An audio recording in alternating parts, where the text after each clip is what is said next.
Hi, my name is Holden Long, and this is my signature assignment discussing my philosophy of education.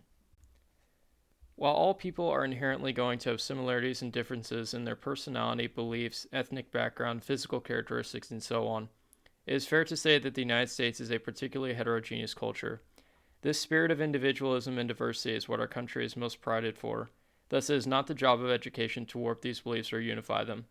Rather, the goal of education should be to provide students a framework for not what to think, but how to think. This idea is argued for by Paul Freire, who believed that education should allow the oppressed to liberate themselves by giving them opportunities to think and act differently than they are told to by society. In our attempt as Americans to create a homogenized culture through public schooling, we only get further and further away from the idea of allowing students to experience in the classroom some sort of understanding of a more just, imaginative, and democratic life, and closer to a system which is intentionally authoritative. Thus, the role of the educator is to facilitate in the classroom this environment where students feel comfortable to speak openly and truly listen to one another's ideas. Additionally, the educator must act as a role model in and outside of the class that places value on having respect for others, being judicious, and being empathetic. The image of educators in our society must be restored, not as the oppressor, but instead the liberator, and not as the downtrodden, but as the wise. As a child, I was and continue to be a rigorous student. As an educator, I will expect that same tolerance for rigor in my students. Rigor is a misunderstood term that, in an academic context, often connotes more assignments, more readings, and more time spent by the student outside of class. Rather, rigor should be an invitation to make the most out of all the time spent in class so that students can spend a vast majority of their lives outside of school, outside of school. This is where we return to Freire's work with critical pedagogy, discussion based, transformative work that liberates students from their pre installed models is indeed indicative of a synonym for rigor, exhaustive.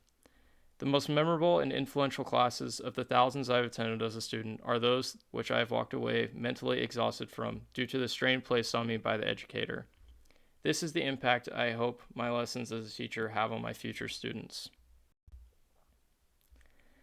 I believe that empathy, attentiveness, and retention are three important qualities for an effective teacher. Empathy as a requirement for an educator should go without saying. In her TED Talk entitled Every Kid Needs a Champion, Rita Pierson puts it best when she says, "Kids don't learn from people they don't like." As a teacher, you must make a genuine attempt to appeal to your students as someone they can trust and rely on, and the ultimate predicator for this type of relationship is the ability to empathize with one's students. No matter how long someone teaches for, they will always first and foremost be a student.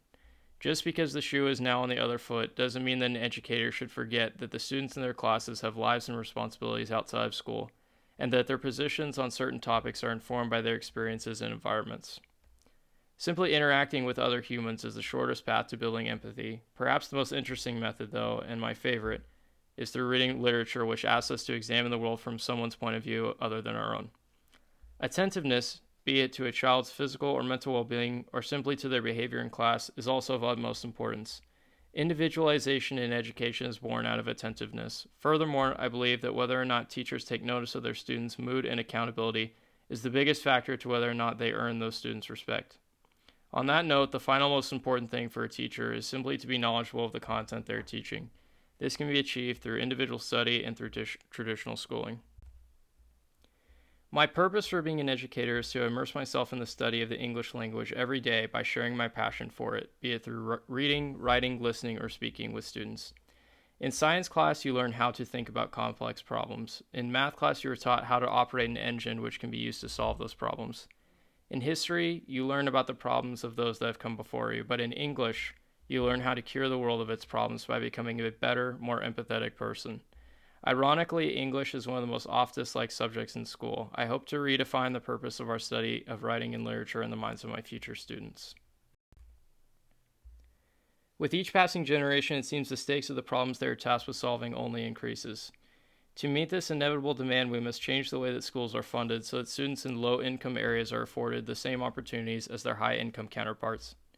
Currently, with a school's funding being primarily based upon the property tax collected from the buildings in their surrounding community, a snowball effect where the rich are provided better outcomes and the poor are handed what's left is created. To fix this, I would reduce the reliance upon local property tax for school funding and replace it with a federal funding program where schools receive funds primarily based upon the number of students that school serves. In a few words from a wise teacher of mine, teaching without passion is demonstration, but teaching with passion is education. Teachers must be passionate about what they are teaching, and only then will they incite students to be passionate about their learning.